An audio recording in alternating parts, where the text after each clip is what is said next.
You walk into the Apple Store, holding your old phone. It's still working, but the battery is slower than you like, and that tiny crack on the corner keeps catching your eye. The bright lights and sleek displays make the new models look irresistible. I need this for work, you tell yourself. It's not just a phone, it's a productivity tool. You wander past all the shiny devices, imagining yourself using them. The excitement mixes with a little guilt, but in the end, you know the decision is made. You finally pick up the iPhone Pro Max Titanium. It feels perfect in your hands, smooth and futuristic. The clerk smiles and hands it to you. As you leave the store, a sense of pride swells inside you. You feel successful. You can picture yourself using it for everything: emails, calls, work, social life. For a moment, it's more than a phone. It feels like a symbol, a reward, a step up in life. Sitting in your car, you stare at your new phone. It gleams in the sunlight, looking almost too perfect. Then your old charging cable catches your eye. Frayed, dull, it seems wrong to use it with this masterpiece. A thought pops up: the MagSafe charger. Only $40, but suddenly it feels necessary. You shake your head, smiling, and decide you'll get it. It's just part of owning something this beautiful. At home, you place the phone on your nightstand. The plastic case you had before suddenly looks ridiculous. You imagine a leather case, smooth and elegant. That's another $60. Then you realize your old wired headphones won't work. To complete the experience, you need AirPods Pro, $250.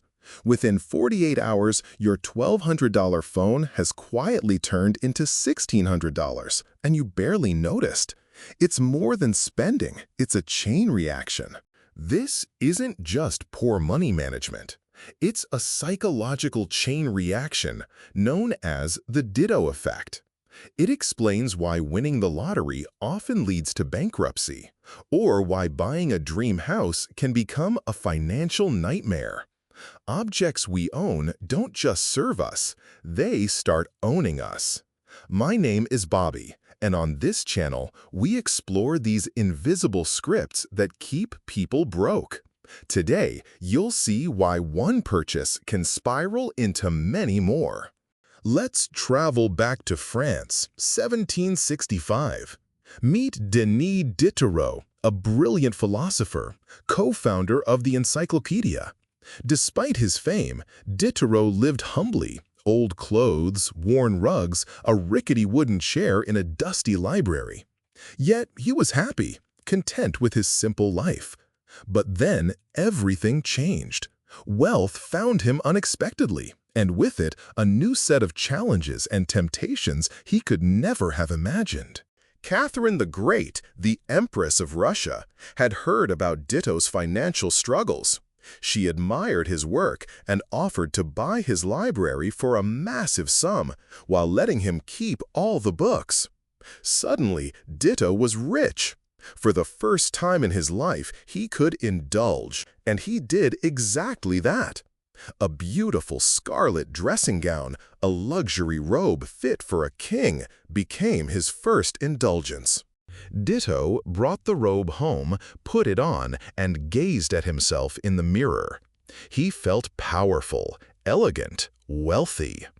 But then he noticed his desk.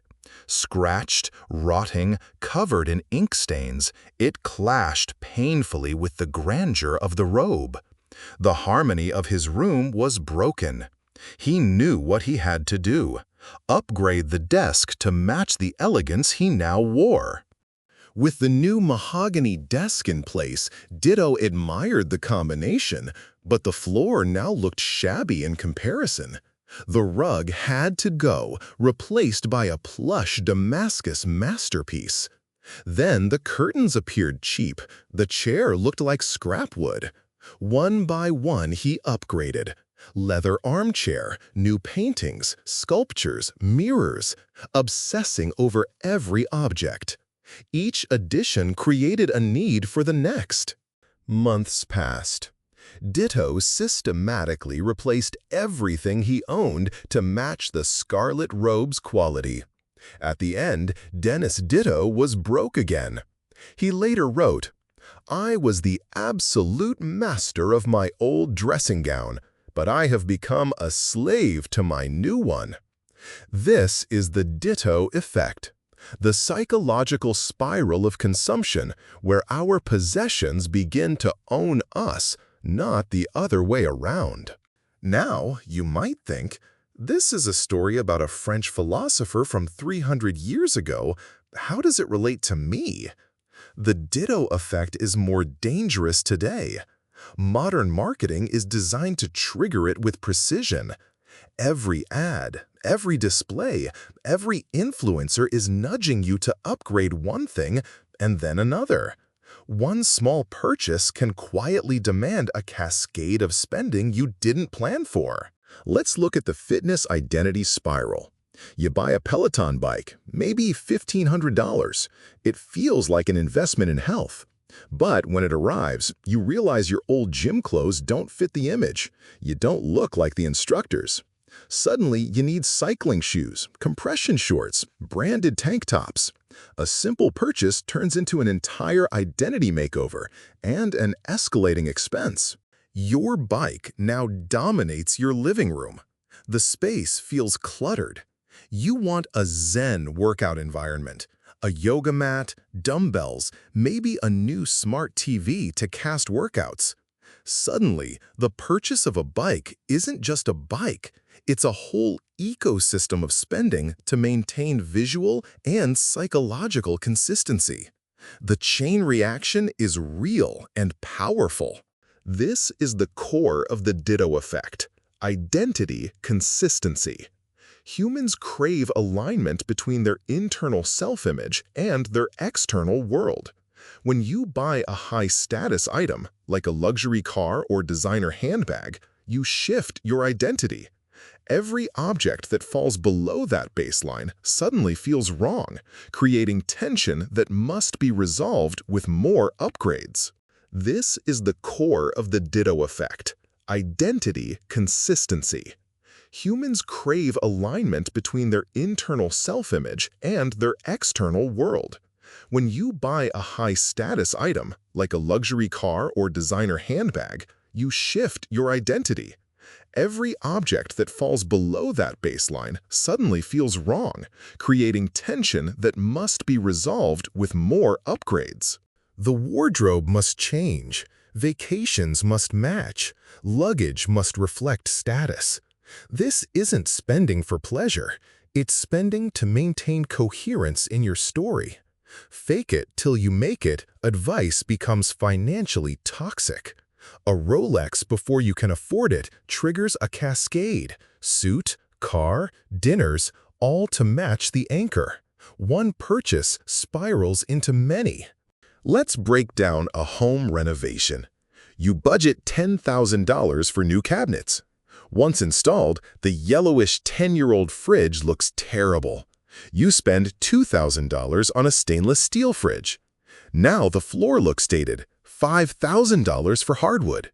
The kitchen is perfect, but the living room looks sad. The renovation leaks into the rest of the house, turning a $10,000 project into $35,000. The cabinets were the scarlet robe, the anchor. Without them, the floor, fridge, and living room wouldn't have seemed inadequate. The upgrade creates dissatisfaction. Upgrades often disguise themselves as improvements, but introduce new pressures. Objects that were fine before suddenly look wrong, and you're compelled to keep spending to restore harmony. Upgrades are often downgrades in disguise. Ditto's old robe was functional. He mastered it, used it freely. The new robe made him cautious, stiff, terrified of ruining it. A new, expensive couch changes behavior. Friends can't spill wine, dogs can't jump up.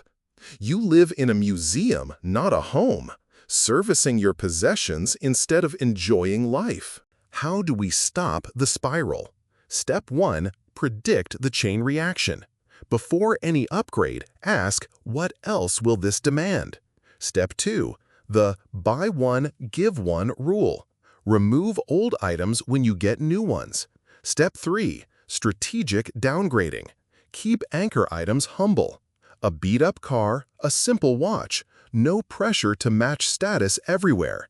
Freedom and financial sanity come from low-maintenance identity. Driving an older Toyota, you can wear jeans, eat a burrito, live freely. No object dictates your behavior. Low-maintenance identity allows you to stack cash while others curate possessions. This mindset is more valuable than any luxury item. Real power lies not in showing off, but in controlling your consumption and reclaiming freedom. Consumerism is designed to make you feel incomplete. You are always one purchase away from temporary happiness. But Ditto taught us the truth 300 years ago, that one purchase doesn't finish the puzzle, it scrambles it. You must start over, creating new desires and new expenses. Awareness is your only firewall against this invisible chain. Don't be a slave to your robe. Master your life. Understand the game you're playing. Every purchase can trigger a cascade. Predict costs, limit accumulation, practice humble living. Control the narrative of your life, not your possessions. Freedom is choosing what to own, not letting objects own you. If you want to build real wealth without showing off, explore strategies like Coastfire. Remember, one purchase doesn't complete your story, it resets the board. Be mindful, make choices, don't chase possessions. Like, subscribe, and let's stay sane in a world that wants to keep you spending. Don't buy the robe, be the master of your life.